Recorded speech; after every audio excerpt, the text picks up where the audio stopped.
Urban Mobility Festival 2025. Sebentar lagi kita akan memasuki panel diskusi yang terakhir untuk hari ini, yaitu bicara motor dan kota. Apa kata warga, apa kata regulasi. Nah, buat para pengunjung yang penasaran dan ingin ikut diskusi, kami mengundang semua untuk bisa hadir di area tenda di depan panggung, supaya bisa duduk dan kita akan berdiskusi bersama. Kita akan berbagi cerita tentang motor dan kota Jakarta.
Selamat malam, selamat datang di Jakarta Urban Mobility Festival 2025. Masih semangat malam ini? Semangat ya. Ada yang dari jam 6 pagi, tunjuk tangan? Oke, luar biasa. Jakarta Urban Mobility Festival 2025 diselenggarakan oleh ITDP Indonesia bekerja sama dengan UK PAC dan Kedutaan Besar Inggris dengan media partner di Jakarta Post, Kata Data Green, dan kolaborator Jakarta Good Guide, Bike to Work Indonesia, Berita Jakarta, Forum Diskusi Transportasi Jakarta, Stravenus, Greenpeace Indonesia, Bijak Memantau, Kota Kita, Silang.id, Dinas Perhubungan DKI Jakarta, Transjakarta, dan MRT Jakarta. Dan malam ini kita memasuki sesi diskusi yang terakhir, yaitu panel diskusi bicara motor dan kota yang akan dimoderatori oleh Kak Deliani Siregar dari ITDP Indonesia. Sedikit informasi tentang beliau. Kak Anggi ini adalah perencana kota lulusan Teknik Perencanaan Wilayah dan Kota Universitas Gadjah Mada. Ia memiliki minat kuat pada isu mobilitas dan transportasi berkelanjutan. Hingga 2022 Anggi terlibat dalam koordinasi proyek dan supervisi lapangan untuk pengembangan transportasi non-motoris di Jakarta. Ia juga berpengalaman dalam penyusunan rencana TOD, NMT, dan BRT termasuk untuk ADB. Nanti singkatannya langsung tanya ke Kak Anggi ya semuanya. Di luar profesinya, Anggi aktif menulis dan telah menerbitkan 2 buku anak serta berkolaborasi dalam beberapa karya fiksi. Baiklah kalau gitu silahkan Kak Anggi. Terima kasih Mas Farid, selamat malam teman-teman.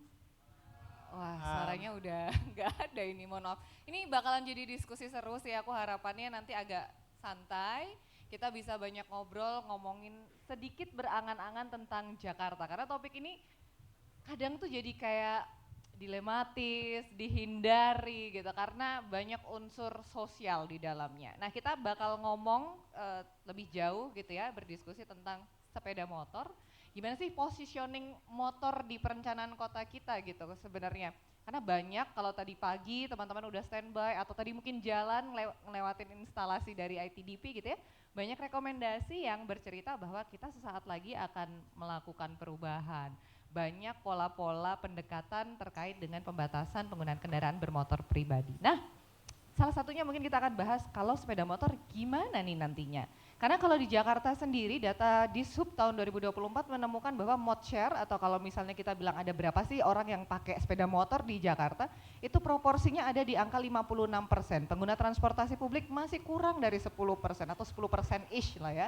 Dan kalau misalnya kita ngomongin lebih lanjut, pengguna sepeda dan pejalan kaki belum terhitung jumlahnya di kota ini dalam mod share kita. Nah kalau misalnya kita mau membangun kota lebih baik, nggak menutup kemungkinan gitu ya sepeda motor dalam diskusinya tidak hanya sebagai moda mobilitas pilihan warga kota. Pasca COVID ada irreversible shift di mana orang sudah terlanjur menggunakan atau membeli sepeda motor, jadi susah untuk kembali menggunakan transportasi publik karena waktu COVID ada banyak peraturan pembatasan penggunaan transportasi publik. Nah, tidak hanya motor sebagai moda mobilitas, motor juga banyak digunakan oleh warga kota untuk aktivitas ekonomi, berdagang, dan mungkin alasan fleksibilitas melalui gang-gang kota, kampung kota kita. Itu alasannya ya aku bisa bawa sepeda motor masuk ke dalam, tapi ternyata sepeda motor ini juga berkontribusi lebih besar terhadap kesehatan kelompok rentan. Yang rentan semakin rentan, tidak hanya itu kemacetan dan polusi udara dicatat menjadi salah satu yang kontributornya sepeda motor. Nah malam hari ini kita mau diskusi gitu ya dari banyak perspektif teman-teman narasumber yang ada di depan gitu. Mungkin saya perkenalkan ada dari yang paling ujung di sana ada Mbak Elisa Sutanujaya dari Rujak Center for Urban Studies. Beliau adalah pendiri dan direkturnya dan Rujak ini adalah think act dari bergerak dan koproduksi dan advokasi menuju kota adil lestari. Dalam kegiatannya, Rujak kerap menggunakan seni dan budaya sebagai alat advokasi. Pendekatan sosialnya begitu kuat dan bagaimana nanti koproduksi pengetahuan. Rujak juga mengelola Bumi Pemuda Rahayu di Imogiri, Yogyakarta, sebuah tempat residensi untuk seniman muda dan intelektual muda. Biasanya kita ngomong sama Mbak Elisa terkait perumahan, hunian, bagaimana kota bisa lebih adil gitu. Nah nanti kita juga lihat dari perspektif sepeda motor. Mungkin boleh tepuk tangan dulu. Terima kasih. Mbak nggak apa-apa Mbak biar agak ada cair gitu ya, ada suaranya. Nah selanjutnya di sebelahnya ada Mbak Talita Aurelia Alfiansyah, beliau adalah peneliti dari Greenpeace Indonesia, di bawah campaign urban Greenpeace Indonesia yang fokusnya di isu climate justice. Nah beliau mewakili Greenpeace Indonesia yang merupakan bagian dari jaringan global Greenpeace yang fokus pada perlindungan lingkungan dan keadilan iklim. Nanti lebih banyak juga kita mau tahu sebenarnya dari perspektif tuntutan warga kota, apa sih yang lagi-lagi membuat kota kita lebih adil gitu. Nah selanjutnya di sebelahnya ada Bapak Budi Susandi dari Instran. Oh mohon maaf, boleh tepuk tangan dulu untuk Mbak Talita. Ya. Sudah jam segini mohon maaf kalau sering ada kelupaan ya. Nah Pak Budi Susandi merupakan salah satu perwakilan dari Instran yang memulai karir di bidang transportasi dan logistik sejak tahun 2004 di PT Jayakarta Lloyd.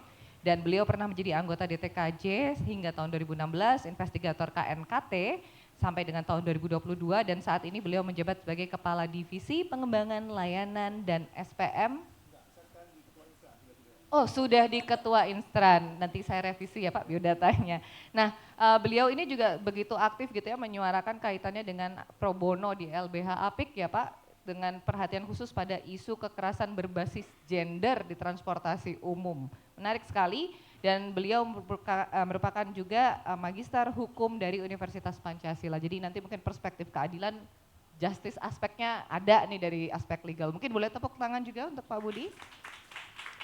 Dan di sebelahnya juga ada Mas Naufal yang merupakan perwakilan dari Populex, bagian dari Brit Cities Jakarta yang juga melakukan banyak pendekatan gitu ya terkait dengan kegiatan di pengelolaan kawasan rendah emisi dan belakangan ini melakukan banyak survei terkait bagaimana persepsi warga. Nanti kita akan banyak ngomongin tentang itu untuk tahu sebenarnya apa sih faktanya, apa sih di lapangan orang tuh gimana sih gitu.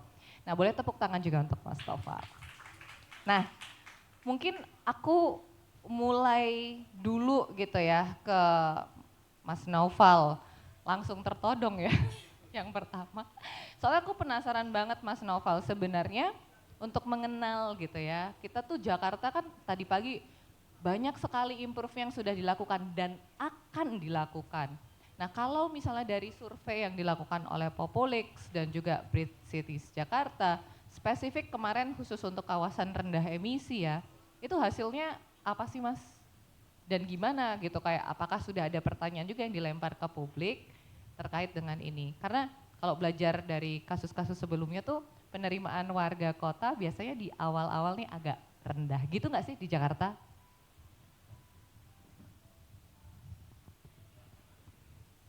Ya. Cek. Oke. Baik, selamat malam semuanya. Assalamualaikum warahmatullahi wabarakatuh. Jadi perkenalkan kembali, nama saya Noval dari Populix. Tadi menarik ya pertanyaan dari Mbak Anggi bahwa sebetulnya bagaimana sih pola mobilitas di Jakarta dan khususnya mungkin pola sepeda motor gitu ya. Kemarin hasil dari survei kami itu menunjukkan kepemilikan sepeda motor itu paling banyak diikuti oleh kendaraan mobil, lalu ada juga kendaraan listrik sepeda motor dan paling rendahnya itu kendaraan listrik mobil. Nah mungkin ada beberapa juga alternatif kendaraan rendah emisi lainnya itu misalkan seperti kendaraan mungkin sekarang masih jarang gitu ya seperti kendaraan berbasis hidrogen. Kalau saya coba lihat-lihat artikel, kalau di Jepang itu cenderung kendaraan hidrogen itu sudah cukup masif gitu ya dibandingkan kendaraan listrik. Nah, tadi kembali lagi terhadap bagaimana kendaraan rendah emisi ini di Jakarta.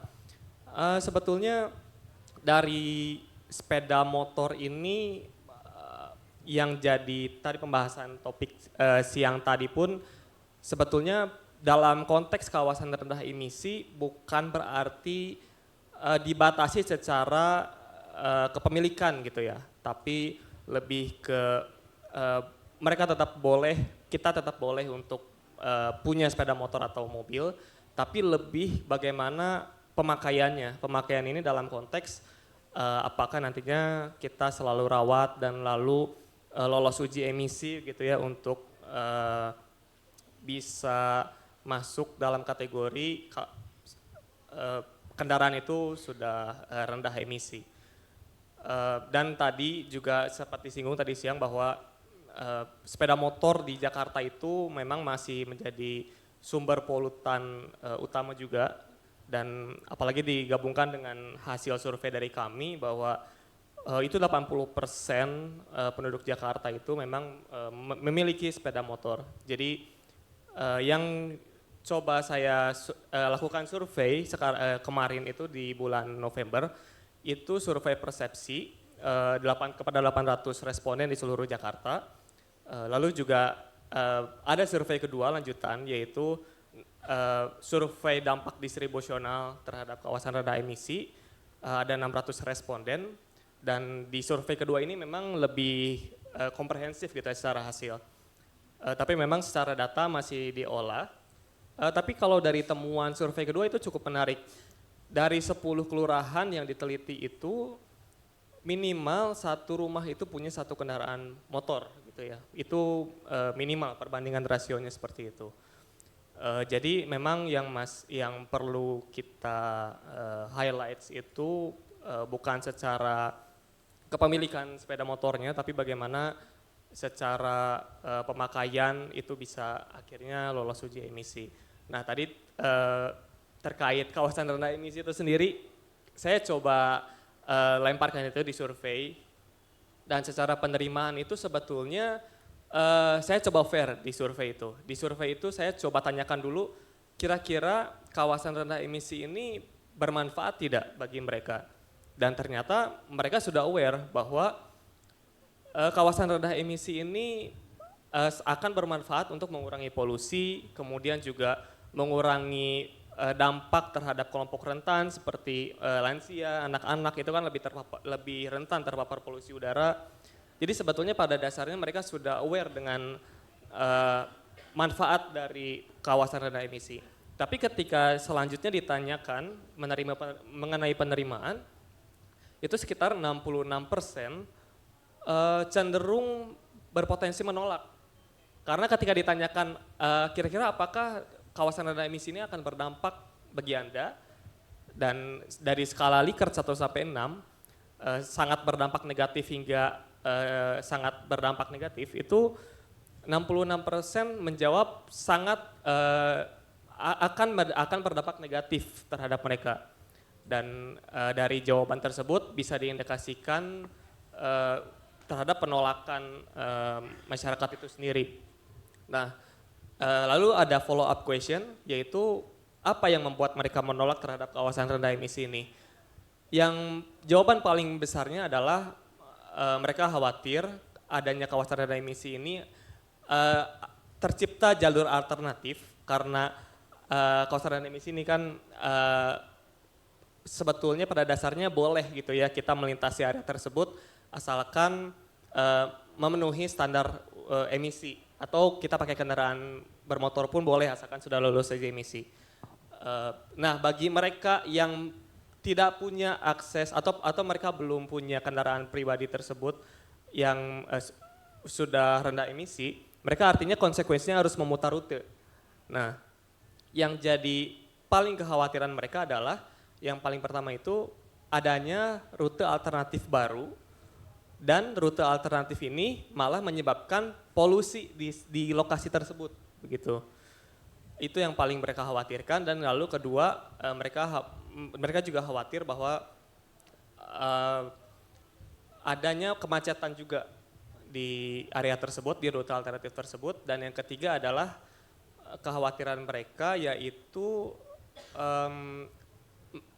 adanya rute alternatif dan secara waktu tempuh itu lebih lama ke waktu tempat tujuan, seperti itu. Mungkin itu yang bisa saya sampaikan terlebih dahulu mengenai kendaraan bermotor dan penerimaan terhadap kawasan rendah emisi. Oke, aku tahan nanti akan melanjutkan pertanyaan, tapi aku akan lempar ke Mbak Elisa dulu karena menarik nih Mbak El. Kaitannya sama yang takutnya ada rute baru terus menimbulkan dampak baru dulu.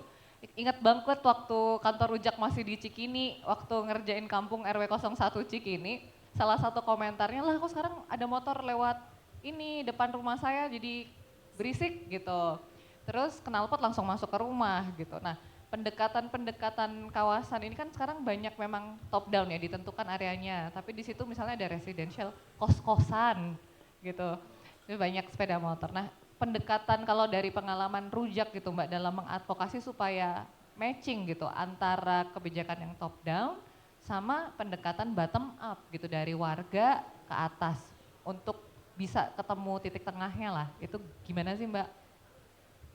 Ya sebetulnya tidak ada rumus pasti ya, harus mulai dari bawah atau dari atas atau berbarengan gitu.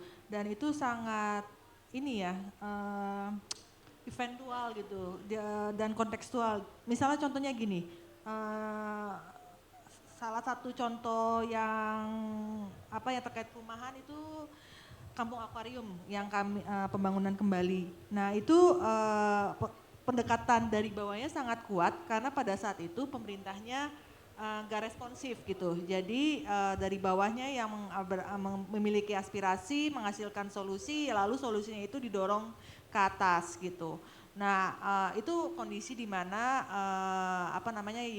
yang bottom up itu lebih berhasil gitu ya, dan itu sebagai alat untuk mengkonsolidasi warga gitu. Nah kalau yang dari atas ke bawah bisa aja mungkin berhasil gitu, yang akhirnya diikuti gitu oleh warganya. Tapi gimana dulu caranya pada saat dia memulai. Contoh yang gagal itu adalah mungkin inget gak di 7 tahun yang lalu, tahu-tahu tiba-tiba di Desember 2017 Wakil Gubernur DKI saat itu mengumumkan penutupan jalan Tanah Abang. Oh ya. Ya itu nggak ada angin, nggak ada apa, tahu-tahu ditutup, ya tentu saja semua orang protes gitu. Nah itu yang maksudnya baik gitu ya, tapi ya salah gitu caranya gitu, dan yang kayak gitu contoh yang salah pada saat top down. Cara yang lain ya misalnya yang Kalau yang terkait mobilitas, Pemprov DKI misalnya mencolong momentum pandemi, membuat LSS di Kota Tua. Nah, tapi kan itu juga walaupun punya masa yang cukup panjang untuk sosialisasi segala macam, tapi orang di sekitarnya nggak ditanyain rutenya. Jadi mulai dari Glodok, Pancoran sampai Kunir, Sunda Kelapa, Muara Baru, mereka kaget dengan rute baru karena terputus gitu semuanya. Nah, itu juga contoh yang jangan ditiru lagi gitu. Nah, ini mungkin memang trikinya itu di situ sih. Kalau saya lihat gitu gimana cara membalance, membaginya. Nah, tapi yang paling penting adalah pemerintah itu harus mengakui kalau misalnya kita percaya otonomi daerah ya, kita juga harus mengakui otorita dalam suatu dalam suatu permukiman. Ini mungkin sesederhananya ini ya, kampung-kampung Jakarta itu karena saking ada beberapa tipe kampung di Jakarta. Ada kampung yang tua, biasanya dia lebih guyup karena dia udah turun-temurun tinggal di situ. Nah, itu biasanya ada di mungkin di daerah Cikini gitu contohnya. Tapi kalau ada lagi kampung yang cenderung lebih baru, nah itu dia biasanya orangnya gantinya cepat sekali. Jadi dia tidak sempat membangun komunitas gitu. Nah, tapi kampung-kampung di kota lain kayak Semarang, Surabaya segala macam, biasanya orangnya sama terus tuh. Maksudnya keluarganya dia tahu ini anaknya siapa, cucunya siapa segala macam. Nah, makanya kayak di Surabaya, begitu mereka sepakat nggak boleh ada motor masuk di kampung-kampung kotanya, itu kan di Surabaya motor harus ini ya, banyak yang dituntun ya. Nah, itu mereka mudah sampai konsensusnya. Nah, di kampung Jakarta tuh nggak sempet untuk mencapai konsensus itu. Jadi bisa kayak di Surabaya, tapi itu nggak bisa instan. Langsung misalnya Dishub bilang kalian harus menutup kampung, nggak bisa gitu. Nah, itu tetap harus ada pengorganisasian dulu. Mereka tahu pro kontranya dan akhirnya itu pilihan gitu. Apakah saya mau atau tidak gitu untuk seperti Surabaya itu atau ada cara lain. Nah, ini yang memberi kesempatan kepada kampungnya itu untuk mendeliberasi dirinya wilayahnya dan orang-orangnya untuk akhirnya dia mencapai keputusan itu. Nah, ini yang biasanya tidak diberikan kesempatannya sama pemerintah gitu. Itu sih. Itu waktunya akan sangat lama gitu ya Mbak, berarti dari pengalaman. Biasanya pemerintah itu argumennya akan begitu, nanti lama lah, repot lah, ribet lah, tapi itu biasanya karena ketakutan mereka untuk berhadapan langsung sama warga sih. Ya. Nah, tapi biasanya kalau misalnya mereka takut ya sebenarnya bisa dikelola dengan mungkin bukan pemerintah ya, mereka bisa kerjasama dengan entah universitas atau siapa gitu yang memang punya rekam jejak panjang untuk pengorganisasian warga. Gitu. Mungkin ngomongin kata pengorganisasian aku ke Mbak Talita gitu ya. Tadi juga sempat sebelumnya diskusi sore ke senja ke petang tadi itu bahas masalah kita tuh kurang berisik gitu. Greenpeace-nya cukup berisik menurut aku kan gitu ya, mau live ataupun di social media gitu. Nah, sebenarnya bagaimana sih untuk bisa membantu warga kota memahami isu, kemudian ya tadi mengorganisasikan suara supaya berisiknya tuh nggak ke segala arah, ke titik satu arah gitu misalnya. Ini pengalaman Greenpeace, apalagi nanti mungkin dihubungkan juga case-nya, pernah nggak sih stance-nya kan tadi kita bilang motornya ada dua kubu, dia ada kebutuhan tapi juga ada menimbulkan kerugian, gimana sih? Oke, ya. Kalau dari Greenpeace sendiri memang tadi mungkin agak berkaitan ya, tadi kan ada pengalaman tertentu dari Kak Lisa, dari Rujak mengorganisir kampung-kampung kota. Dari Greenpeace sendiri memang selama ini lumayan erat kaitannya, kita bawa semacam suara dalam tanda kutip dari tapak itu maunya kayak gimana. Mungkin sebagai contoh, ini kayaknya belum perlu masuk ke sini juga, ini nanggepin aja. Kalau misalnya kita berbicara transportasi, misal aksesibilitas, mau merasuk ke berbagai kampung-kampung ataupun jalan-jalan yang memang kecil kan memang sudah ada semacam jalannya dibukakan oleh Jaklingko kan sekarang, berbagai macam trayek sudah bisa ditemukan. Di yang kita temui sendiri karena kita lembaga campaign ya sempat juga mengkampanyekan, memang betul sudah ada upaya terkait perluasan aksesibilitas tersebut supaya masyarakat kampung kota itu bisa memanfaatkan transportasi ini secara lebih masif, bisa meninggalkan kendaraan pribadinya, baik itu motor ataupun mobil. Cuman concernnya satu, kalau misalnya full harus meninggalkan dan beralih ke Jaklingko misalnya. Di kampung daerah Muara Angkis itu kan kita tahu kalau ada yang pernah ke sana ya, itu memang jalannya cenderung lebih kecil dibandingkan di sini, dan itu karena daerah pesisir, lumayan ya peralihan ke pesisir, itu seringkali di situ terjadi luapan air yang memang sampai mengenangi jalan. Nah, kalau dari mereka sendiri concernnya memang ketika Jaklingko berhasil lewat, tapi kerap kali ada aspek-aspek sosial yang mereka tidak merasa tidak nyaman untuk menggunakannya. Jadi dari sisi oke, kita bawa barang-barang banyak nih hasil jualan segala macam, tapi kita nggak bisa kayak diomelin lah, nggak boleh naik lah gitu-gitu, atau waktu tunggunya yang memang lama, lebih baik naik motor aja. Kenapa kita harus nunggu lama-lama untuk misalnya harus menggunakan Jaklingko memang gratis, tapi ada banyak waktu yang memang harus terbuang seperti itu. Kalau dari Greenpeace sendiri pendekatannya untuk ke masyarakat ya, kita tahu maksudnya karena masalah dari tapak sangat kompleks, kita nggak boleh menginvalidasi apa yang mereka coba sampaikan ya. Jadi kita supaya mereka bisa paham juga, kita coba elaborasi gimana sebenarnya dari pemerintah ini, misal ada kawasan rendah emisi segala macam ataupun perluasan aksesibilitas transportasi publik. Cuman memang apa sih yang bisa dicapai untuk karakteristik tertentu di wilayah-wilayah yang tadi memang disebutkan ya. Jadi ada beberapa wilayah yang memang nggak bisa nih pendekatannya secara umum dipukul rata. Misal mau di kawasan rendah emisi di semua tempat ya bisa aja, tapi ya ada pengkajian tertentu yang harus mempertimbangkan karakteristik spesifik, kebutuhan. Jadi harus ada pelibatan bermakna sih di situ menurutku sendiri secara pribadi dan pengalamannya Greenpeace. Gitu Menarik sih. ya, ada kata kunci pelibatan bermakna. Itu kayak ya kadang-kadang dilibatkan gitu tuh macam-macam ya definisinya.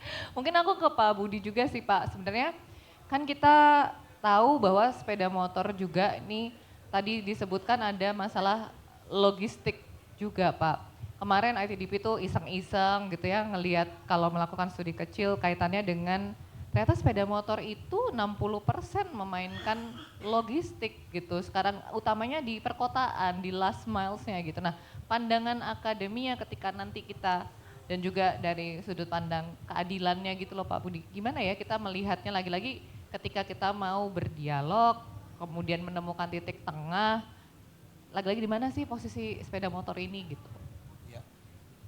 Terima kasih Mbak Delia ya. Yang pertama mungkin saya ucapkan terima kasih banyak ya, mengapresiasi sangat tinggi kepada ITDP Indonesia, Asia Pasifik ya, yang sudah menyelenggarakan acara Jakarta Urban Mobility Festival ini. Jadi saya masih punya asa, jadi ketika mungkin saya sudah tidak lagi concern di bidang ini, ada generasi yang meneruskan. Nah mungkin sebelum ke sana, saya ingin menyampaikan dulu kepada teman-teman yang hadir di sini, bahwa adanya Transjakarta Busway itu adalah berkat adanya ITDP New York. Jadi kita ucapkan terima kasih kepada ITDP, karena kalau tidak ada ITDP tahun 2021 ketika Walter Hook dia tidak bisa pulang ke Amerika karena ada kejadian menara kembar WTC ditabrak oleh pesawat yang dibajak, maka beliau adalah ide untuk mengembangkan sistem BRT mengadop dari Bogota, Kolombia. Jadi ya, kita harus berterima kasih kepada ITDP ya, dalam ini ITDP Indonesia juga yang sudah berperan. Nah terkait dengan masalah sepeda motor, kita harus melihat dari dua sisi ya. Jadi orang kenapa memilih sepeda motor itu karena dua hal. Pertama adalah faktor ekonomis dan juga adalah faktor kepragmatisnya.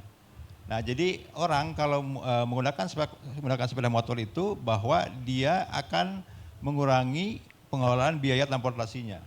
Misalkan dengan mengisi 2 liter bisa cukup digunakan untuk 2 minggu. Kedua, sisi pragmatisnya mereka tuh bisa jalan dengan jarak tempuh yang lebih cepat, lebih terukur dan juga bisa memastikan kapan sampai di tujuan. Nah 2 hal ini yang tidak bisa disaingi oleh public transport saat ini. Makanya datanya modal share angkutan umum di Jakarta masih di bawah angka 15%. Karena orang di Jakarta itu kan butuh mungkin kenyamanan iya, tapi yang penting adalah waktu tempuh yang lebih cepat atau lebih terukur. Nah sedangkan ruang jalan itu kan mau nggak mau itu adalah ruang yang harus berbagi antara baik itu pengguna kendaraan bermotor maupun pengguna non-motorized transport. Nah dalam hal ini bagaimana untuk cara pengendaliannya? Ini yang pertama, kalau kita lihat kembali ke belakang ketika sistem BRT atau Transjakarta Busway itu akan di-launching tahun 2004, itu adalah pertama political will dari pemimpinnya. Waktu itu Pak Bang Sutioso, beliau ketika disampaikan oleh koalisi dari NGO di bidang transportasi dan udara ini, harus adanya pembenahan transportasi untuk mengurai kemacetan dan menurunkan polusi udara, maka beliau berkomitmen untuk membuat sistem BRT yang sekarang dinikmati oleh warga Jakarta. Nah ketika pemimpinnya sudah punya komitmen yang tinggi, maka kita dari masyarakat itu bisa membantu untuk dengan strategi dua hal. Pertama adalah bagaimana kita merubah persepsi masyarakat dan bagaimana kita agar masyarakat itu ada public acceptance-nya atau penerimaan publik. Kalau persepsinya sudah positif dari masyarakat terkait dengan misalkan untuk rencana kebijakan pengendalian lalu lintas untuk sepeda motor. Kalau sudah persepsi masyarakat positif, kemudian maka mereka akan menerima dengan baik. Nah masalahnya saat ini sepeda motor ini kan tadi ada dua faktor itu, dari sisi ekonomis lebih murah, pragmatisnya lebih cepat dan lain-lain. Jadi masyarakat itu belum tercerahkan secara penuh. Akhirnya mereka masih memilih sepeda motor sebagai alat transportasinya yang lebih dipilih daripada angkutan umum. Nah saya terkait dengan advokasi, saya punya pengalaman di Insan itu ketika mengadvokasi Raperda 5/2014. Ketika itu kami di Insan itu didatangi oleh dari Dinas Perhubungan, datang kepada kami bahwa Dinas Perhubungan punya Raperda tentang transportasi yang 3,5 tahun mangkrak tidak bisa disahkan. Kenapa? Karena ada satu lain hal. Teman-teman di legislatif dia meminta ada biaya logistik. Padahal itu adalah raperda air mata, bukan raperda mata air. Artinya tidak ada budget yang dikeluarkan. Kami waktu itu dengan koalisi masyarakat sipil yang concern terhadap masalah transportasi ini, datanglah kami konfrontir kepada pimpinan DPRD. Apakah benar seperti itu? Nah mereka mengelak karena yang datang kami bukan dari dinas. Nah waktu itu kami kalau dia tidak, tolong ada pertemuan, kami akan mengawal. Terkait dengan substansi raperdanya, baik dari mulai naskah akademik sampai dengan raperdanya, kami akan membantu secara voluntary. Dan alhamdulillah dalam 3,5 bulan, Desember 31 diketok perdanya menjadi Perda 5/2014 tentang transportasi, di mana di situ ada bab terkait dengan pengendalian lalu lintas berbayar elektronik untuk mengurai kemacetan di Jakarta. Satunya adalah dengan cara membayar kemacetan itu sendiri. Baik Pak Budi, ini tadi banyak banget kaitannya dengan ternyata dari pendekatan regulasi itu menjadi sangat penting untuk mengarahkan juga ya bagaimana sih kasih gambaran nanti implementasi dan sebagainya gitu. Mungkin aku ke Mas Novel tadi karena Pak Budi juga menyampaikan dua kunci penting gitu ya kaitannya dengan ambience-nya mendukung ya guys. Ngomongin tentang sepeda motor langsung ada suara sepeda motor ya. Sangat sekali lah. Nah mungkin aku Mas Novel dari yang survei tuh aku dengar-dengar juga mendapatkan gitu ya alasan kenapa orang masih memiliki preferensi untuk menggunakan sepeda motor gitu. Apakah karena tadi udah sempat disinggung Mbak Talita juga mungkinkah ada beberapa daerah karena teman-teman yang beraktivitas di Jakarta ini tinggalnya nggak cuma dari Jakarta, belum terlayani layanan transportasi umum, jadi dia masih yaudah saya naik sepeda motor aja lah gitu kayak gitu-gitu ada nggak sih? Atau indikator apa sih yang tadi sampai 66% sangat tidak setuju gitu ya misalnya itu apa sih poin-poinnya? Oke, terima kasih. Pertanyaan yang sangat menarik bahwa bagaimana kendaraan bermotor ini sebetulnya kenapa orang-orang khususnya bagi yang mereka masih punya sepeda motor itu lebih pilih gitu ya pakai sepeda motor dibandingkan mereka harus pakai transportasi umum. Jadi kalau secara data itu 56% itu pengguna transportasi umum dan 44%-nya adalah pengguna transportasi pribadi. Nah, bagi yang pengguna transportasi pribadi, kami coba tanyakan lagi, ada follow up question, apa kira-kira faktor yang membuat mereka itu terpacu untuk beralih pakai transportasi umum. Dan yang faktor paling tinggi justru paling menariknya adalah mereka meng-highlight soal kesesuaian harga tiket. Lalu diikuti dengan waktu tempuh yang lebih cepat atau minimal sama dengan kendaraan pribadi. Nah, dari poin pertama yang paling terbesarnya adalah tadi mengenai kesesuaian harga tiket. Sebetulnya kami coba bandingkan, kami coba tanyakan mengenai berapa waktu tempuh kalau pakai kendaraan pribadi dan kalau pakai transportasi umum. Ternyata kalau dirata-ratakan itu sekitar hanya lebih cepat 6 menit secara keseluruhan. Nah, tapi mungkin ada beberapa case tertentu gitu ya, bisa jadi kendaraan pribadi memang kadang lebih cepat atau transportasi umum lebih cepat, itu ada beberapa case yang seperti itu. Tapi kalau kami coba rata-ratakan itu lebih cepatnya itu hanya terpaut 6 menit. Lalu dari segi harga, kami coba juga tanyakan mengenai harga, berapa ongkos yang mereka keluarkan itu untuk pakai kendaraan pribadi, untuk bensin dan sebagainya, dan pakai transportasi umum, namun transportasi umum ini sudah termasuk harga transit. Misalkan mereka harus ke halte, mereka pakai Gojek, nah itu Gojek harus dilampirkan juga harganya gitu ya. Dan secara harga sebetulnya hanya terpaut sedikit, 5.000 gitu ya. Hanya terpaut sekitar 5.000 lebih murah gitu ya. Dan tapi di sini yang mungkin orang-orang belum aware bahwa mungkin sepeda motor lebih cepat atau tadi secara cost benefit, secara harga. Namun di sini yang menariknya adalah ini belum termasuk dengan biaya pajak tahunan motor itu sendiri dan biaya servis, ganti oli dan sebagainya itu belum termasuk itu. Tapi kalau digabungkan dengan biaya servis, dengan biaya pajak, saya coba tanyakan juga itu di survei, itu ternyata terpaut sekitar 15-20% lebih mahal pakai kendaraan pribadi sebetulnya secara harga.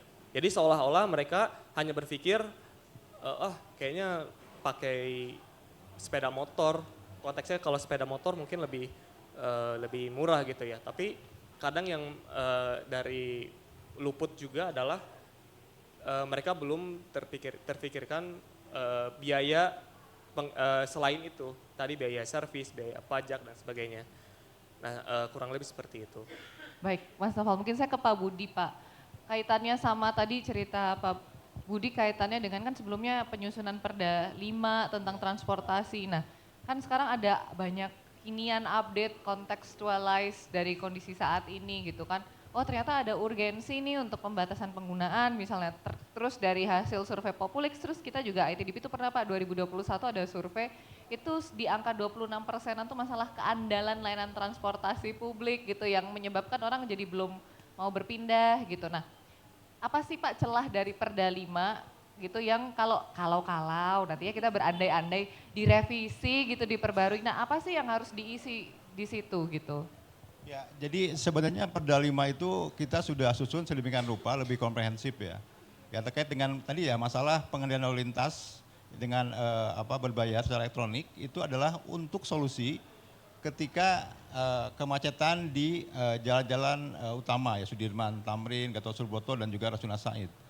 Jadi kalau kita lihat mungkin Bapak Ibu dan kakak-kakak yang hadir ini pernah merasakan bagaimana dulu ada kebijakan namanya 3-in-1. Itu adalah salah satu strategi jangka pendek sebenarnya untuk mengurai kemacetan. Tetapi orang Indonesia kan pintar. Dia joki, timbul joki. Ya walaupun joki mungkin satu sisi ya menjadi jaring pengaman sosial ya karena ada pendapatan tiap sore 20.000, 30.000 per orang. Nah kemudian dirubah dengan ganjil genap. Ganjil genap juga ini ada celahnya yaitu tadi dengan membeli mobil baru. Kemudian juga dia ada menggunakan motor setelah motor bebas masuk ke jalur utama. Kemudian juga mereka bisa menggunakan plat palsu dan lain-lain. Nah makanya ketika kami di tahun 2014 itu masukkan bab terkait dengan pengendalian lalu lintas dengan berbayar elektronik atau ERP, Electronic Road Pricing itu adalah salah satu solusi yang jitu. Kenapa? Karena sudah proven di beberapa negara. Singapura itu menggunakan ERP. Jadi ERP itu bukan berarti tidak berkeadilan, justru berkeadilan. Artinya apa? Orang-orang kaya yang berada, kaum the have, yang memiliki mobil, naik mobil cumanya sendiri, mobilnya menggunakan ruang jalan yang banyak, dan juga melakukan pemborosan bahan bakar, dan hasilnya itu juga meningkatkan polusi yang tinggi, itu harusnya dia diberikan hukuman dengan berbayar seperti dia masuk ke jalan tol. Tapi bagi kita, saya kebetulan pengguna angkutan umum sampai saat ini, tidak punya motor, tidak punya mobil, ya kami itu tidak perlu berbayar karena tidak menggunakan mobil pribadi atau motor pribadi dan juga tidak menimbulkan kemacetan. Nah terkait dengan masalah keandalan, ya kan DKI sudah ada pergub terkait dengan standar pelayanan minimal. Di mana di sana sudah ada merangkum 6 standar pelayanan minimal untuk angkutan umum terkait dengan masalah keamanan, keselamatan, keteraturan, keterjangkauan, dan juga masalah terkait dengan ketersediaan. Kesetaraan, betul. Nah jadi itu sebenarnya kan kami dari masyarakat yang menjadi pengguna angkutan umum itu mendorong terus. Jadi sekarang ini Jakarta ini tidak cukup hanya berdasarkan kepada SPM. Mungkin kalau kita lihat yang di negara luar seperti di Inggris itu ada namanya customer charter. Nah di mana customer charter ini jadi sebagai penyedia layanan publik pemerintah itu dia wajib menjamin layanan angkutan umumnya lebih andal, lebih baik.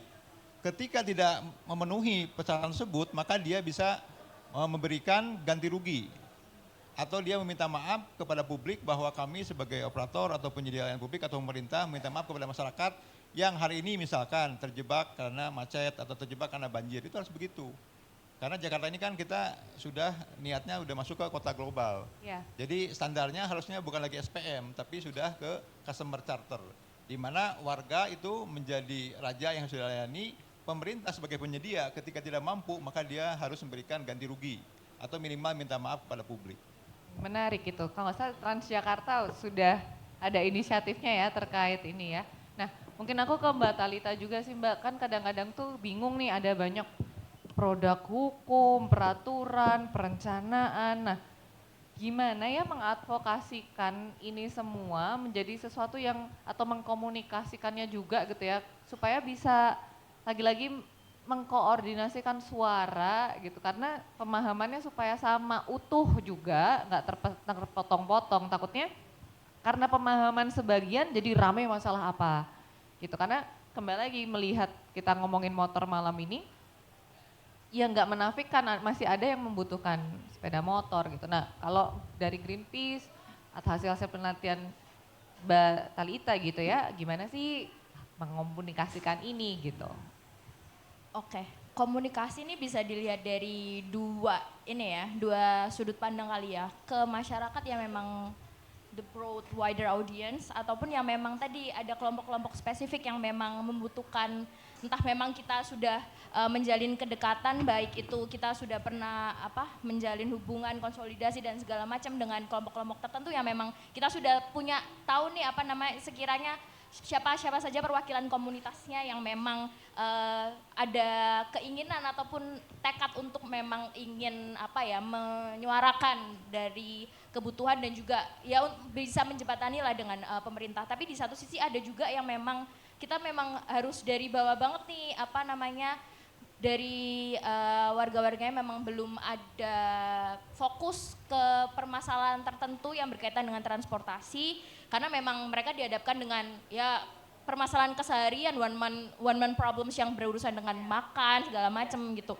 Kalau dari Greenpeace sendiri selama ini pendekatannya kalau dari komunitas-komunitas yang memang sudah menjalin jejaring dengan kami, ada kalau misalnya konteksnya mungkin berkaitan dengan pemilihan kepala daerah yang kemarin ya, itu ada beberapa tuntutan kalau misalnya tadi sempat disinggung ya, tuntutan-tuntutan memang dari berbagai kelompok warga itu nggak cuma dari Greenpeace, sebenarnya ada dari, kalau nggak salah juga ada dari perwakilan Rujak dan berbagai NGO-NGO lain yang memang berkoalisi dan merumuskan kira-kira apa sih yang diminta dari warga-warga ini tuh seperti apa yang ingin disampaikan pada saat itu calon kepala daerah.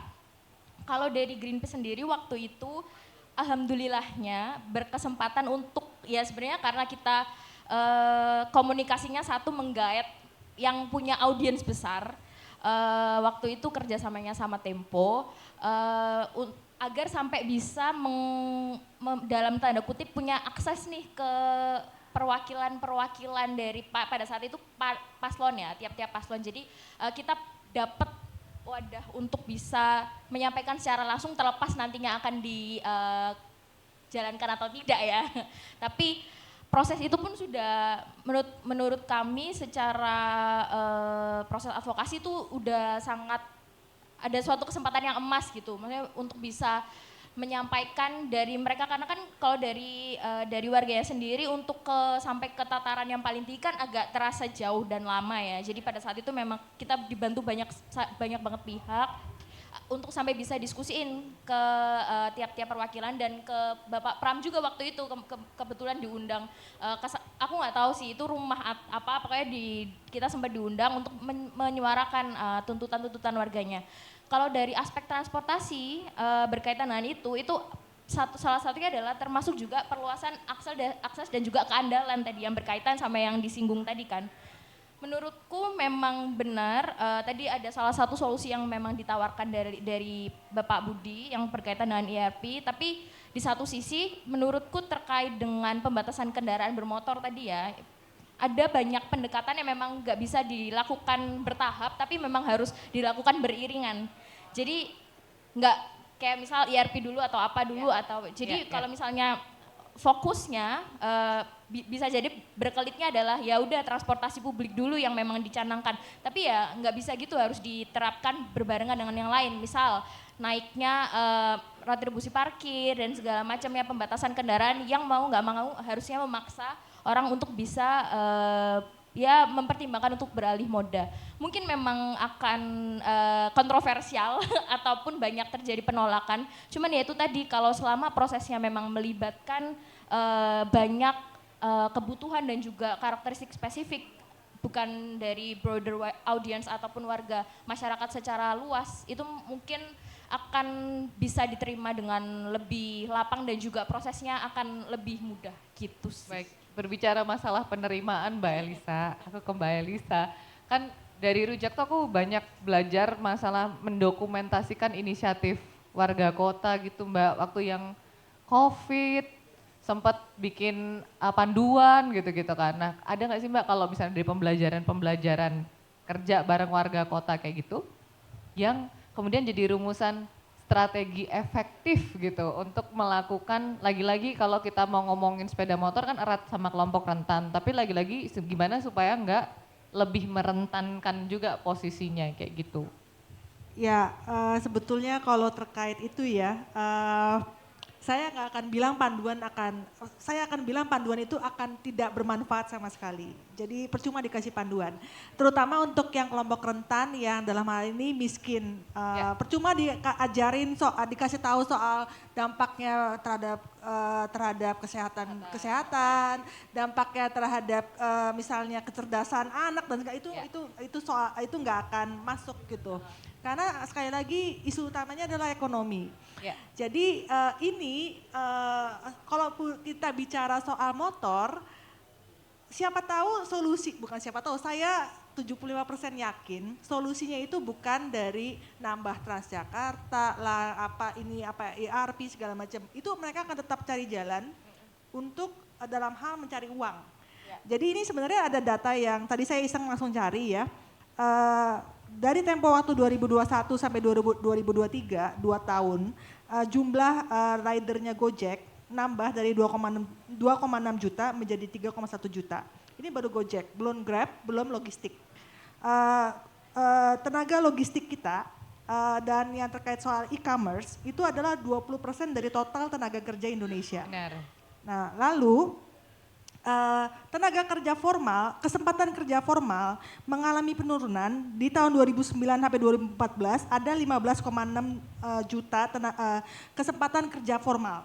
Tetapi di 5 tahun terakhir 2019 sampai 2024, jadi jaraknya tuh 10 tahun ya periodenya, itu cuma jadi 2 juta. Bayangin turunnya.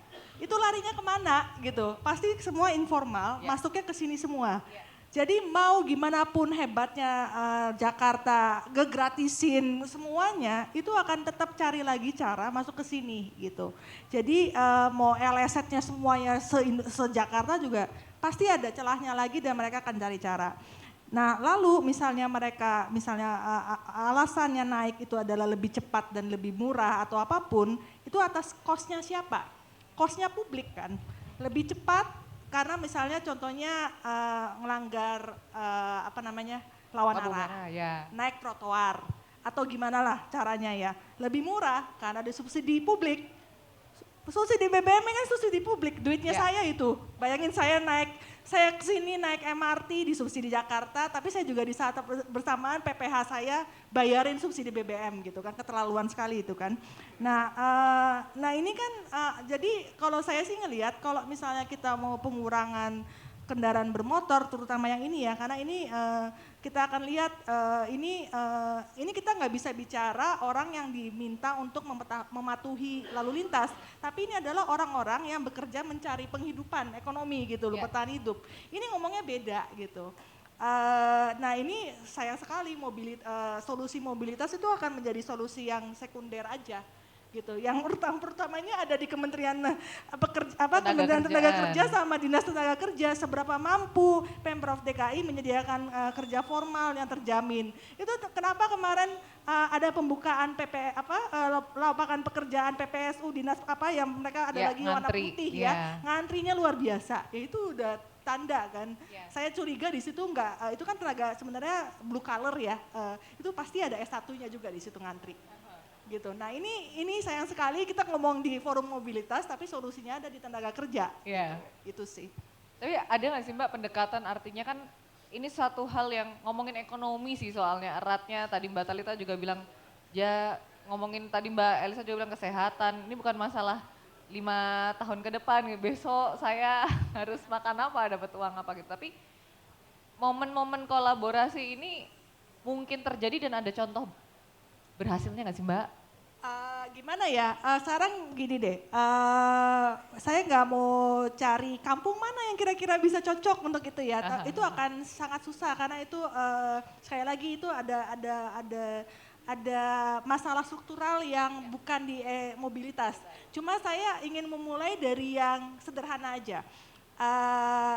Kita mulai dari mana ya, misalnya kalau ingin mencari contoh kawasan yang akhirnya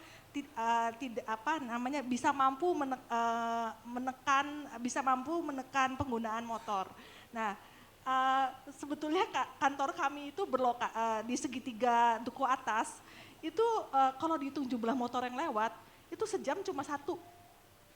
Padahal itu kenapa? Karena ternyata lokasinya sangat dekat dengan MRT, stasiun Sudirman dan segala macam.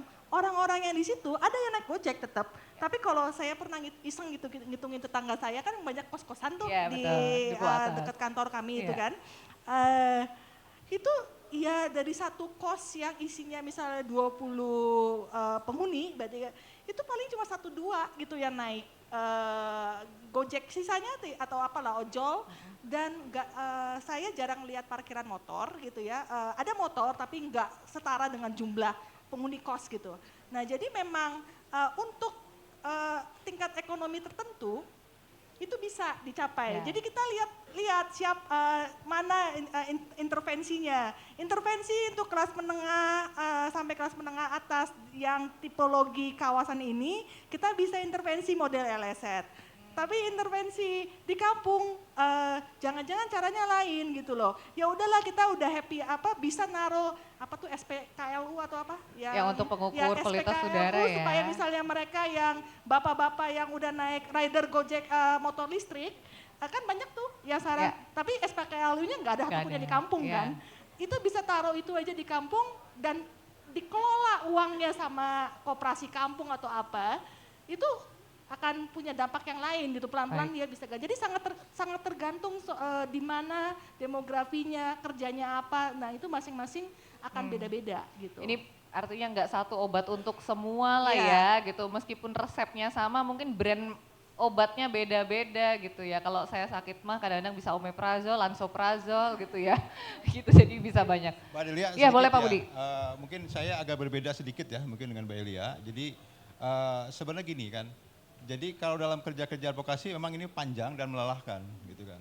Contoh mungkin saya advokasi yang lain, mungkin kalau Bapak Ibu, kakak-kakak semua merasakan bagaimana Malioboro sekarang lebih tertib, PKL-nya, pedestriannya lebih nyaman, ada tempat duduk dan lain-lain, itu kami 2011 sampai 2013 itu dengan Walhi Jogja dan teman-teman Impulse, itu kami melakukan advokasi kepada Wali Kota Yogyakarta untuk bagaimana membenahi pedestrianisasi di sekitar Malioboro dan sekitarnya. Karena itu menjadi daya tarik dari wisatawan datang ke Jogja. Kami ketika datang kepada Wali Kota minta audiensi, dia langsung ditawarin proyek. Mas dari mana? Saya dari Jakarta. Dan di sini ada dari di sini di Walhi Yogyakarta dengan Impulse, Kanisius. Udah mau proyek apa? Padahal kami bilang bahwa kami bukan NGO yang kuning yang butuh proyek atau mungkin ketika bersuara dikasih sesuatu langsung diam. Nah terus dia bilang lagi, buat apa bikin pedestrian di Malioboro atau di sekitarnya? Karena itu nggak dibutuhkan masyarakat. Nah kita sampaikan ke Wali Kota waktu itu dengan Pak Wali, Pak Imam bahwa sesuatu hal yang menjadi kebutuhan masyarakat itu bukan disediakan bukan dulu nunggu demand, nunggu permintaan baru disediakan, tapi sebagai pemerintah itu menyediakan fasilitas yang menjadi kebutuhan dasar manusia. Nah setelah itu baru kita melakukan edukasi dan sosialisasi sehingga masyarakat akan mengerti apa yang menjadi kebutuhannya dan kenapa ada kebijakan ini. Nah kedua, saya menyampaikan juga terkait dengan masalah persepsi dan juga tadi penerimaan publik terkait suatu kebijakan, satunya mungkin tadi dengan pembatasan sepeda motor atau kendaraan bermotor di Jakarta. Kalau menurut saya ada dua faktor yang menentukan bagaimana ini bisa dipengaruhi ininya.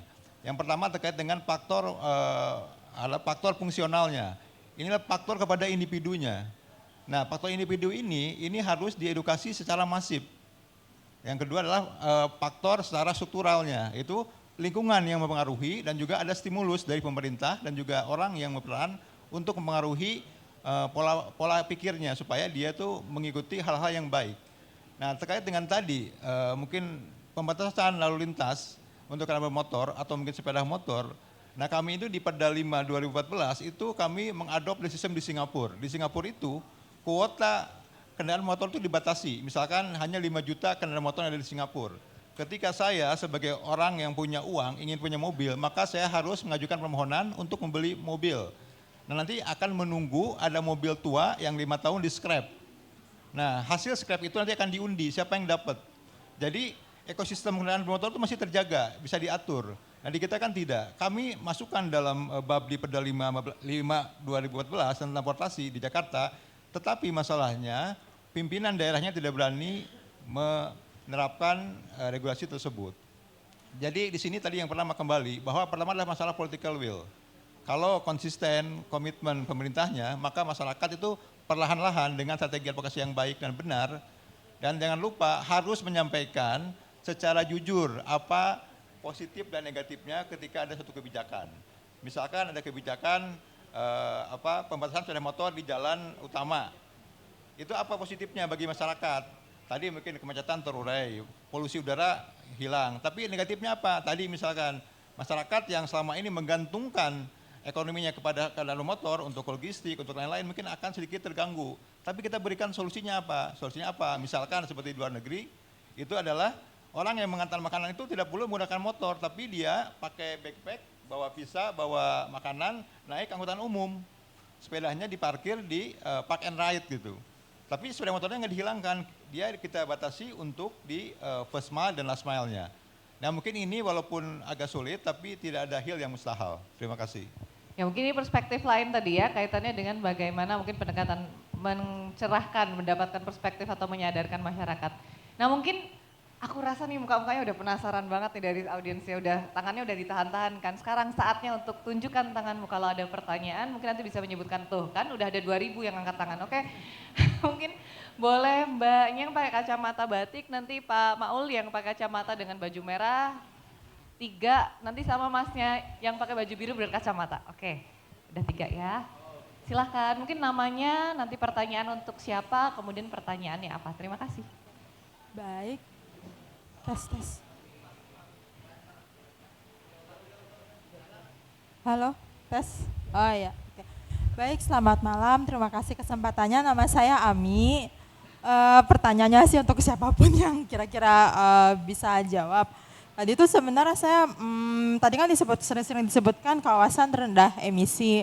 Nah, saya tuh bingung kawasan rendah emisi itu emang prakteknya tuh seperti apa sih, bentukannya tuh kayak apa? Karena dari tadi tuh rendah emisi itu saya asosiasikan dengan kawasan hijau kayak taman gitu loh. Nah, jadi remisi itu apakah dia itu bentuknya kayak TMI kan di lokalisasi ada aturannya, orang mau ke sana harus keluar masuk, nggak ada kendaraan bermotor kendaraan bermotornya tuh listrik lah, apakah seperti itu atau gimana gitu sih penerapannya kawasan rendah emisi gitu loh, seenggaknya secara visual gitu. Itu yang pertama. Yang kedua, ini sebenarnya nggak pertanyaan juga sih, tapi mungkin cerita atau keresahan sedikit.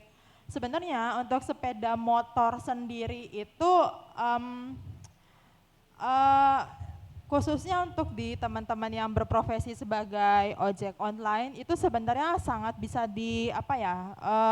kita bantulah perbaiki kepatuhannya terhadap lalu lintas. Cuman kadang-kadang dari teman-teman ojek online itu ada yang suka ngerasa gini, misalnya dalam suatu kesempatan saya udah selesai, Pak, saya mau ngingetin aja, ini jam segini, mungkin gak usah secepat-cepat tadi kali ya, gitu. Nah, bapaknya mungkin merasa takut atau gimana, ya teh makasih, tapi teteh tolong kasih bintang 5 dulu, gitu. Jadi gimana ya, saya sangat ingin, seringkali ingin memberikan masukan, kritik misalnya, Pak tenang aja Pak, tunggu lampu aja dulu, tapi takutnya dari mereka mengasosiasikan kita itu tuh sebagai orang yang akan ngasih review rendah gitu loh, padahal sebenarnya kepatuhan tentunya tergantung kasus ya, tapi kepatuhan lalu lintas kan sesuatu yang sangat bisa diimprove gitu loh kalau kita bilangin, kalau kita ingetin, ya namanya juga kita sama-sama di jalan, kalau ada apa-apa kan ya kita kena, keluarga juga kena gitu loh, tapi gimana ya supaya itu tuh tidak terasosiasikan dengan penilaian kualitas yang rendah atau gimana, kesannya. Jadi gimana, saya juga malas ngasih masukan, malas ngasih kritik karena takut dikonfrontir terkait itu, takut diasosiasikan dengan kita customer yang terlalu komplain atau gimana gitu sih. Gitu. Itu aja dari saya. Terima kasih. Baik, terima kasih. Mungkin aku lanjut ke pertanyaan 2 ke Pak Maul di belakangnya ya. Sip. Terima kasih banyak. Perkenalkan, saya Maulana. Assalamualaikum warahmatullahi wabarakatuh. Ya, yang pertama perlu kita ketahui terlebih dahulu bahwa memang sepeda motor ini sebagian besar itu adalah solusi bagi masyarakat.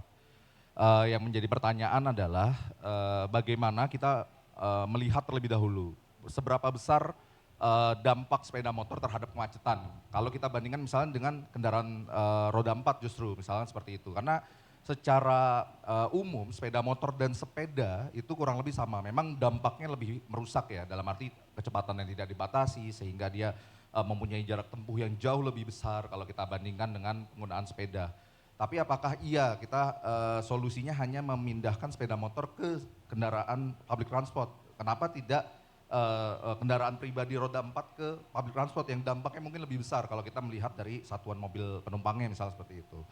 Apakah memungkinkan justru kita dibandingkan langsung lompat memindahkan ke public transport, kita mendorong tadi seperti Bu Elisa sampaikan, bagaimana kita mengalihkan terlebih dahulu dari sepeda motor ke sepeda listrik misalkan seperti itu.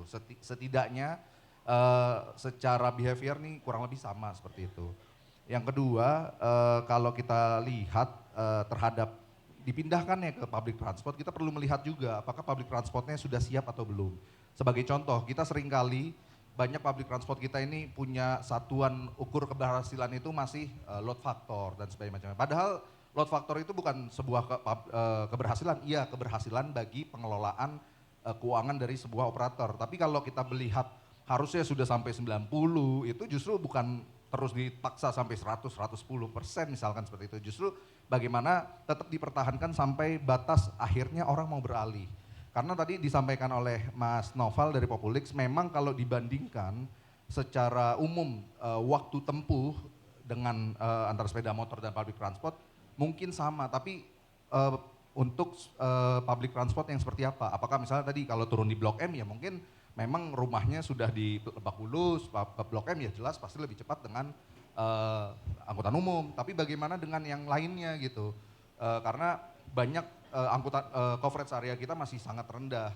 First mile, last mile ini sangat penting. Kenapa? Makanya mereka menggunakan sepeda motor yang kurang lebih mirip seperti sepeda.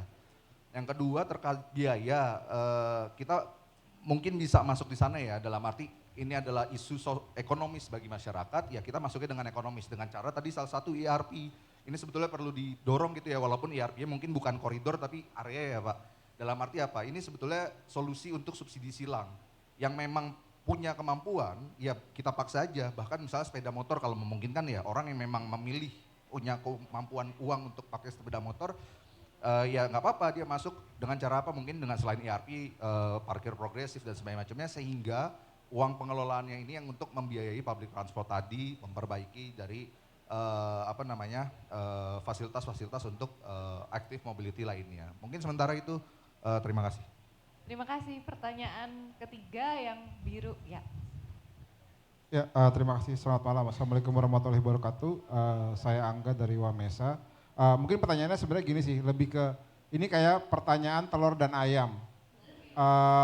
Dialihkan dulu atau disejahterakan dulu. Kenapa? Karena mungkin gini ilustrasinya, mungkin nggak semua orang naik mobil di Jakarta adalah orang kaya. Bisa jadi dia naik mobil ke Jakarta karena rumahnya dia adalah korban urban sprawling gitu misalnya. Dia rumahnya di Jonggol, dia rumahnya di mana? Maja, dia rumahnya di mana? Cisauk gitu misalnya. Yang nggak ada alternatif untuk bisa berangkat ke Jakarta kerja, ya pakai mobil, karena pakai motor lebih nggak masuk di akal lagi gitu kira-kira. Karena kan, nah itu, pertanyaannya apakah kita sejahterakan dulu atau kita ajak mereka beralih dulu. Lalu yang kedua, motor itu sekarang kayaknya bukan jadi alat transportasi aja, tapi juga jadi alat cari uang gitu. Lalu ketika misalnya gini, ERP, motor kena ERP misalnya, saya nggak tahu kebijakannya karena gambar misalnya motor kena ERP, otomatis dia ada biaya yang bertambah, ada kalau tadinya ojeknya jadi pasti lebih mahal, konsumennya belum ada gitu aturannya. Dan yang pakai motor juga misalnya orang yang kerja otomatis pengeluarannya nambah lagi gitu misalnya. Yang pakai naik taksi online itu yang tadi misalnya nambah lagi. Nah, pertanyaan adalah mana dulu nih kita sejahterakan dulu atau masyarakatnya atau dialihkan dulu. Kita kasih rumah yang layak dulu biar enggak urban sprawling dulu atau kasih pindah transportasi dulu gitu. Karena kalau nggak salah data terbaru aja bahkan 57% itu pekerja di Indonesia itu pekerja informal. Pekerja informal dalam hal ini ada driver Gojek di situ, ada driver taksi online di situ, kurir online di situ yang dia pakai motor gitu, macam-macam gitu. Jadi nanti kan gini, mungkin dilihat sama yang tadi disampaikan Mbak Elisa, ketika orang itu benturannya sama perut, nggak ada alternatif lagi, mau gimana lagi gitu, mau disuruh jalan kaki tapi dapat makan misalnya ya mungkin bisa aja, atau ya naik mobil tapi ya dia cuma bisa nyari makan pakai itu gitu. Itu aja sih, jadi pertanyaannya gitu kira-kira. Makasih. Ya, terima kasih. Wah, seru bukan pertanyaannya? Tepuk tangan dulu boleh loh. Ya. Biar gak sepi-sepi amat gitu. Nah, mungkin ini bisa ke Pak Budi dulu kali ya gitu kaitannya dengan tadi kepatuhan Pak. Kan maksudnya itu sudah ada regulasi ya UU 22 2009. Terus ya di situ ada denda sanksi memberikan prioritas kepada pejalan kaki, sepeda, kemudian juga di Perda 5 juga sepakat tentang bagaimana optimasi kepenyediaan layanan transportasi. Gimana sih Pak ke masalah kepatuhan ini gitu? Nah, jadi kalau dari sisi hukum, bahwa ketika sudah ada regulasi atau peraturan, dalam konteks ini adalah Perda 5 2014, di sana sudah diatur semuanya, yang dari semua sisi sudah memperhatikan keadilan, baik itu bagi pengguna sepeda motor, juga pengguna kendaraan pribadi, non-motoris transport, dan juga pejalan kaki. Tetapi itu tidak efektif. Itu kenapa? Kalau hukum itu melihatnya ketika satu regulasi tidak efektif, maka kita lihat, kita telaah dari 3 sisi. Pertama adalah terkait dengan masalah legal struktur atau struktur legalnya. Dari segi struktur hukumnya. Hukum ini adalah orang yang membuat aturan tersebut dan juga yang akan menjalankan aturan tersebut. Nah, kalau misalkan orang hanya membuat, dalam hal ini aparaturnya hanya membuat regulasi, hanya untuk menggugurkan kewajiban, atau hanya untuk menggugurkan anggaran supaya dia sudah tersap anggarannya, tapi tidak memikirkan outcome-nya, maka ini tidak akan efektif satu regulasi. Yang kedua terkait dari sisi legal substansi, dari substansi hukumnya. Apakah substansi hukum ini sudah mengatur sedemikian rupa sehingga berkeadilan, bermanfaat dan juga ada kepastian hukum. Nah kalau misalkan substansi hukumnya itu perdanya dalam konteks ini tidak ada, tidak seperti itu, maka ini bisa menjadi celah. Kenapa tidak efektif? Yang ketiga yang tidak kalah penting adalah masalah budaya hukum. Budaya hukum di Indonesia ini memang sangat rendah. Jadi ada lelucon bahwa warga Jakarta atau warga Indonesia pada umumnya itu katanya belum taat hukum, tapi levelnya masih kadarkum. Kadang-kadang sadar, kadang-kadang kumat gitu. Nah artinya mereka ketika masyarakat ada yang melanggar maka dia itu yang diikuti, dan ketika penegakan hukumnya lemah maka itu juga menjadi celah untuk mereka melanggar. Nah itu kedua, terkait dengan tadi low emission zone itu kan salah satu strategi sebenarnya. Nanti saya sepakat dengan teman-teman semua bahwa tidak ada jurus pamungkas untuk mengurai kemacetan dan mengurangi polusi udara di Jakarta. ERP hanya salah satunya.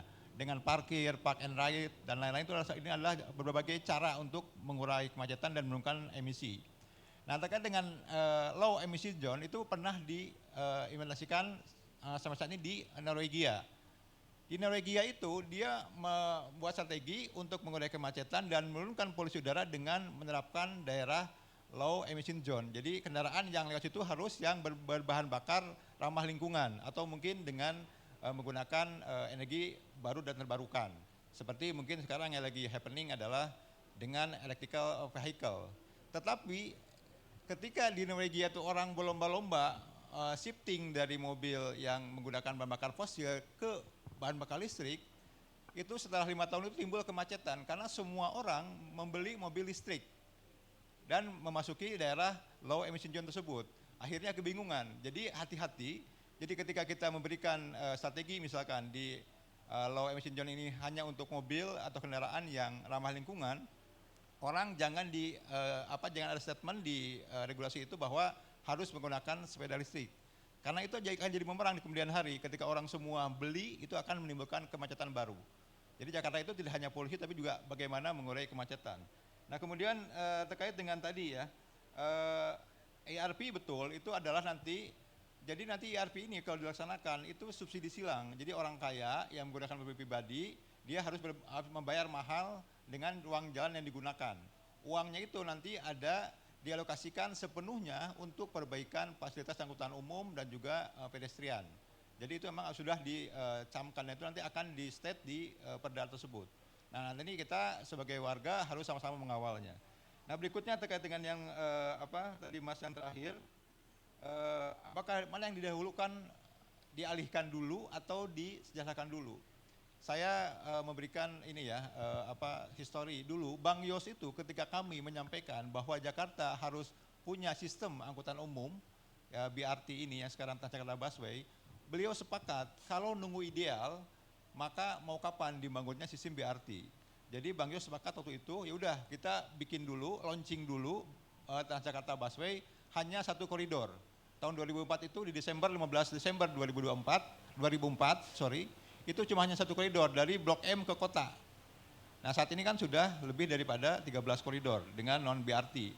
Nah jadi kalau saya prinsipnya jangan nunggu dulu ideal, tetapi kita pelan-pelan kita bangun, kita benahi sambil kita edukasi ke masyarakat.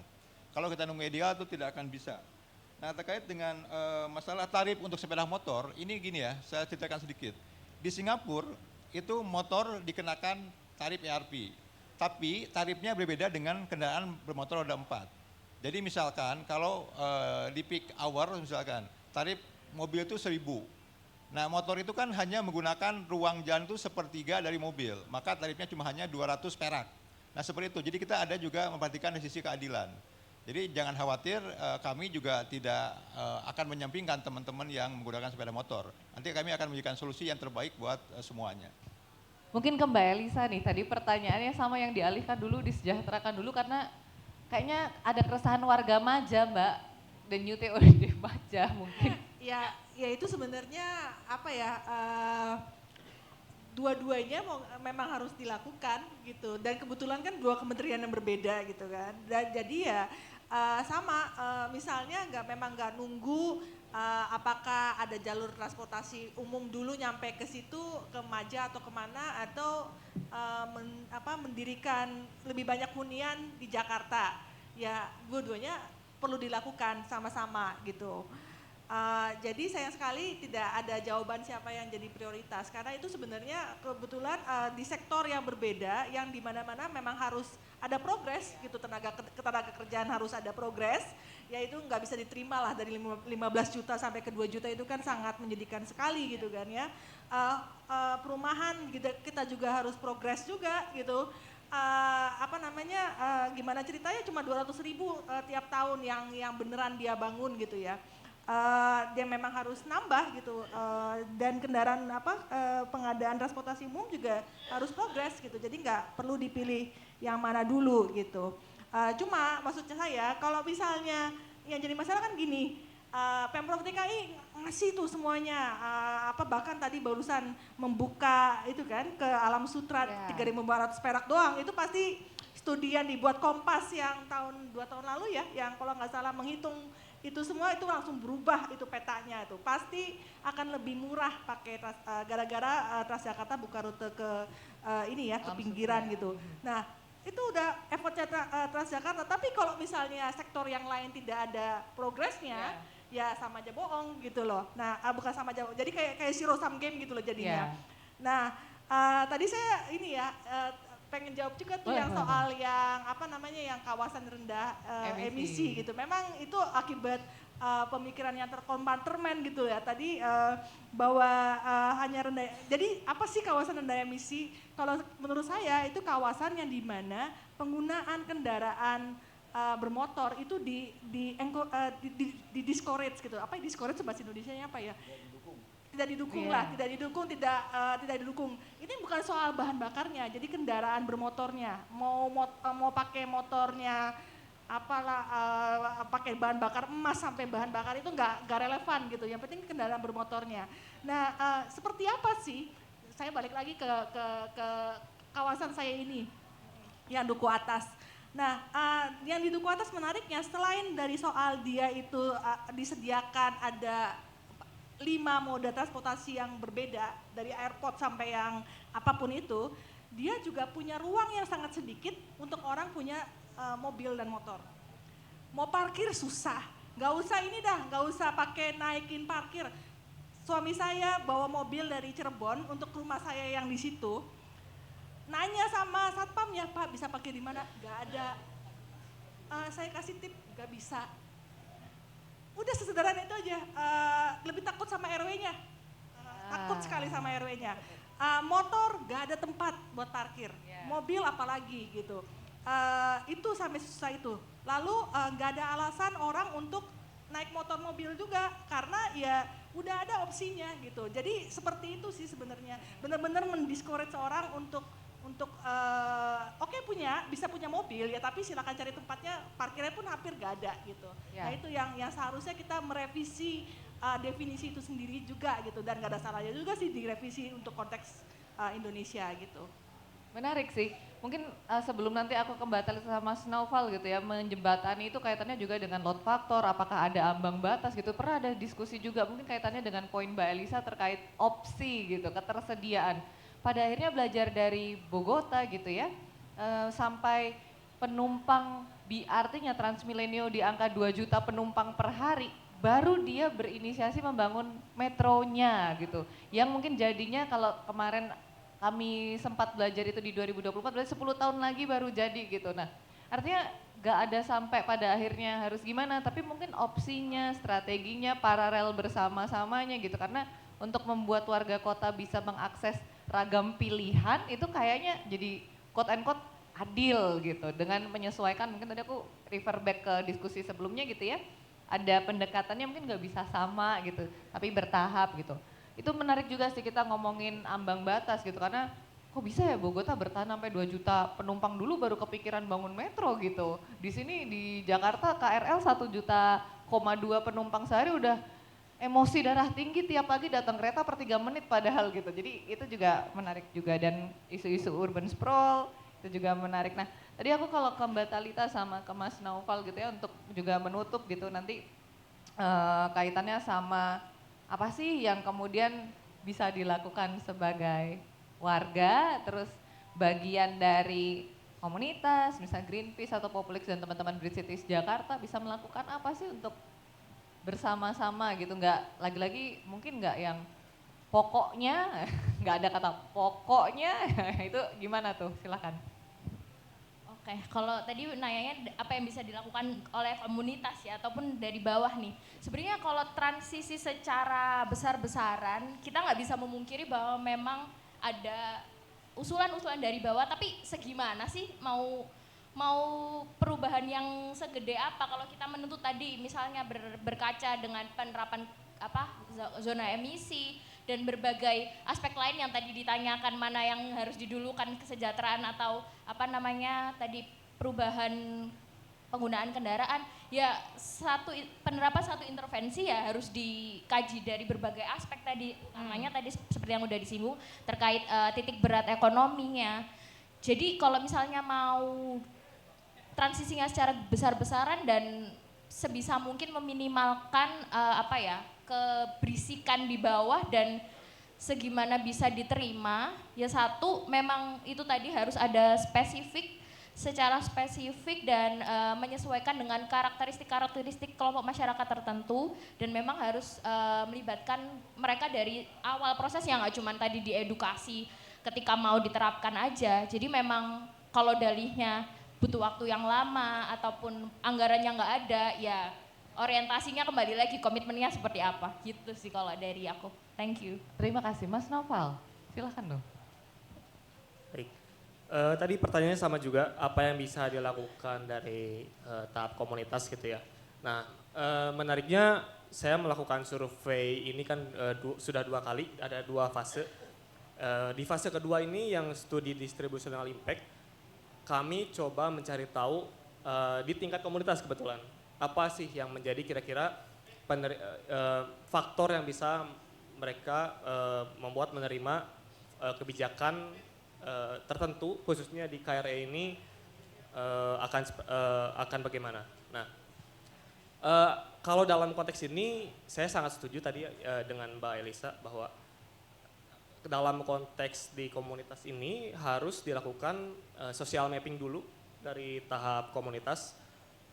Kemarin saya juga mencoba melakukan survei yang tahap kedua ini, siapa tokoh masyarakat yang berpengaruh bagi responden. Jadi tokoh masyarakat ini konteksnya bisa dia yang memegang jabatan sebagai RT atau RW, atau mungkin dia tidak memegang jabatan tapi dia dituakan gitu ya di kelompok tersebut. Karena tokoh masyarakat ini dia yang bisa memetakan kira-kira ada siapa saja di wilayahnya itu yang menjadi kelompok rentan, bisa dari faktor sosial ekonominya itu rendah atau mungkin disabilitas dan lainnya gitu ya. Itu harus punya data kuat dulu terkait kelompok rentan ini gitu. Dan tadi juga sempat disinggung bahwa untuk konteks yang sosial ekonomi rendah, temuan menariknya adalah ada 10 area yang saya survei dan beberapa areanya itu sangat padat oleh polusi udara. Padatnya itu padat oleh industri, kemudian oleh kayu bakar, industri tempe, tahu dan sebagainya. Nah, ketika ditanyakan persepsinya, apakah lingkungan Anda itu tercemar udara, lalu apakah apa saja faktor yang menyebabkan polusi udara di lingkungan Anda, menariknya beberapa warga, sebagian warga besar itu mereka tidak menyadari bahwa meskipun saya sebagai pendatang di situ merasakan polusi udara, tapi ketika saya coba tanyakan gitu ya, mereka menjawab bahwa ini kami baik-baik aja kok gitu. Kami nggak ngerasa ini karena ini udah jadi keseharian, mungkin udah jadi keseharian mereka gitu. Terbiasa menghirup udara dari adanya industri-industri di sekitarnya gitu. Nah, jadi menurut saya itu memang harus datang dari tokoh masyarakatnya dulu, punya data yang kuat, lalu nanti dikumpulkan, nanti karakteristiknya itu seperti apa. Tadi yang sempat mention oleh Mbak Elisa bahwa mungkin pendekatan antara sosial ekonomi yang menengah ke bawah dan menengah ke atas itu berbeda. Kalau menurut saya bukan mungkin lagi, tapi sudah pasti akan berbeda. Jadi kalau menengah ke bawah, saya kemarin coba in-depth interview juga di salah satu kawasan yang padat polusi.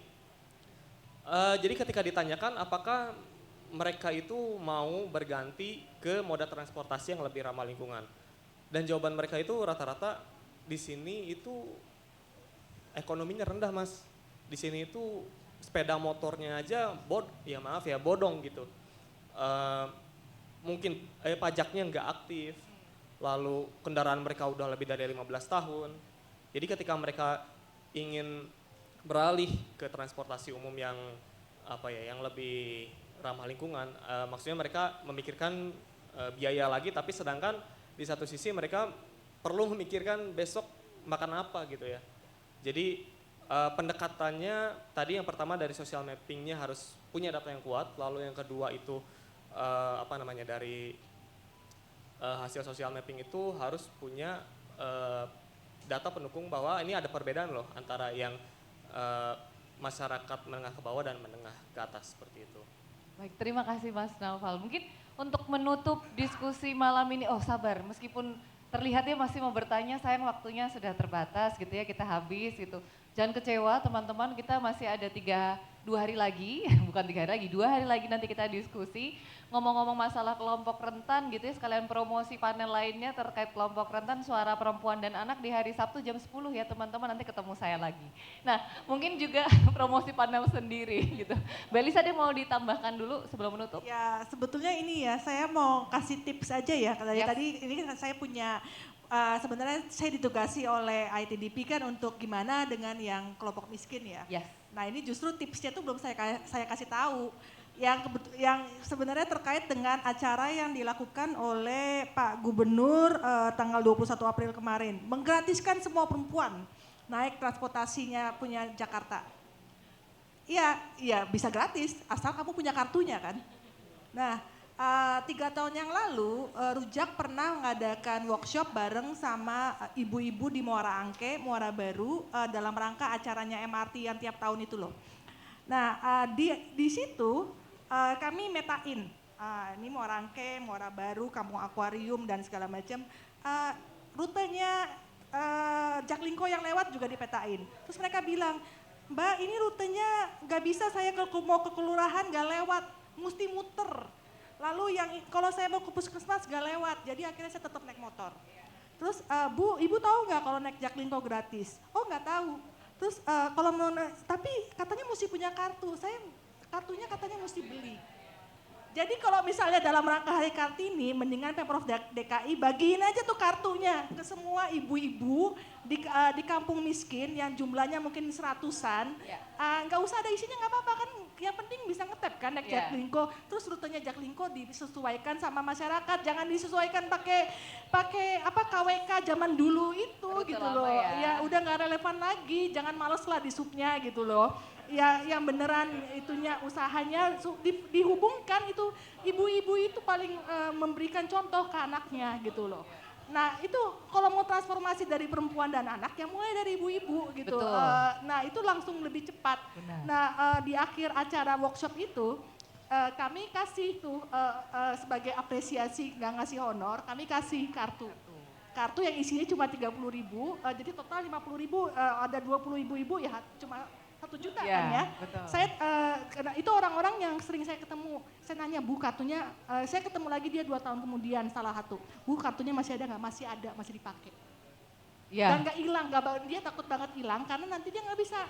Udah naik yang gratis tadi kan, layanan gratis. Iya, jadi itu ibu-ibu kasih gratis daripada 21 kemarin April ngasih gratis orang-orang yang memangnya udah mampu. Gitu, itu nggak usah dikasih gratis lagi, tetap naik kok. Iya gitu. sih, benar. Ya.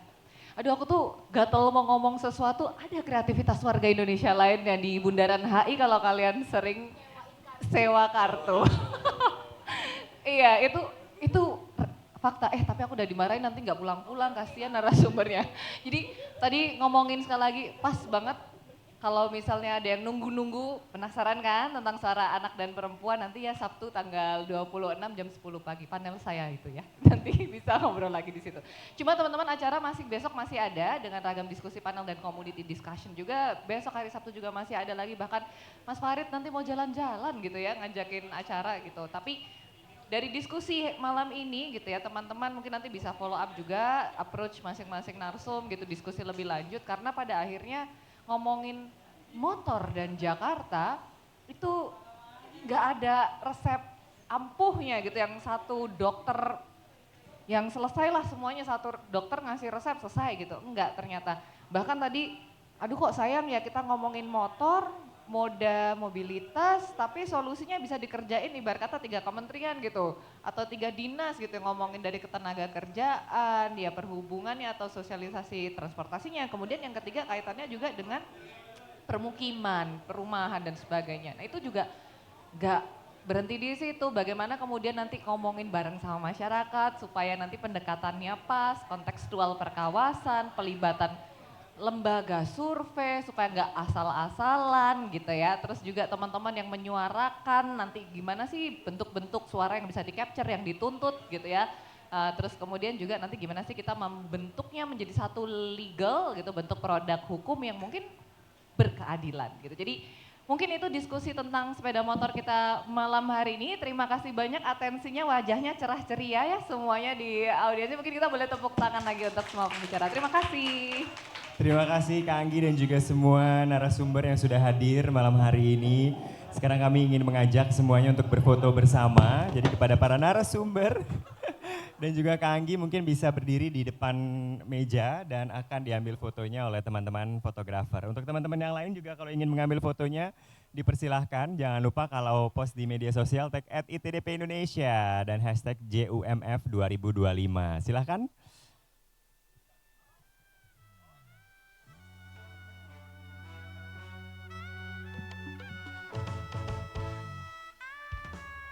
Oke, langsung dilihat fotografernya.